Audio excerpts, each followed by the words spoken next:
Bonjour, je m'appelle Camille Douard, je suis ingénieure d'études à l'IMN dans la thématique supercondensateur.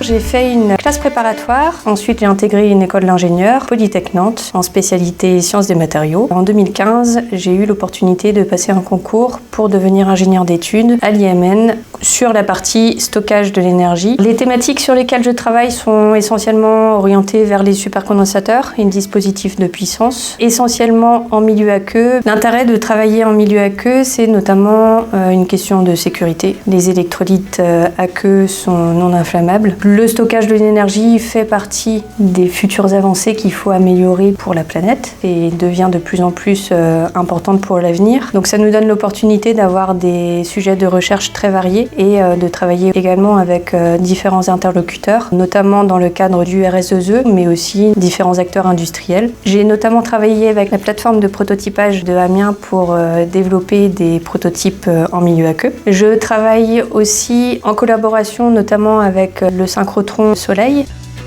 Me concernant, je travaille beaucoup avec les doctorants et les post-doctorants qui sont dans notre laboratoire. Donc je les aide dans leur démarche et dans leur recherche. Ensuite, on essaye d'accompagner au mieux les nouvelles recherches, sachant que chaque doctorant a ses propres idées. Alors il n'y a jamais une journée qui ressemble à une autre.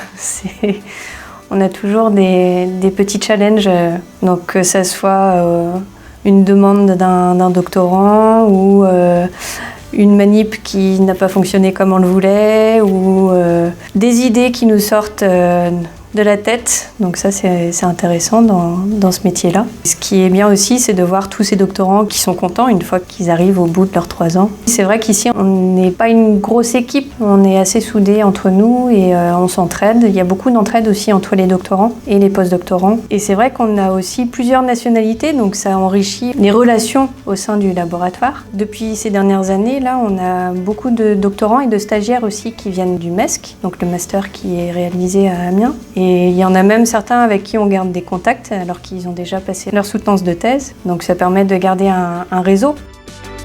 Il est vrai que la jeune génération est très sensible aux questions de développement durable, de recyclage, des questions qui concernent en fait le futur, tout simplement.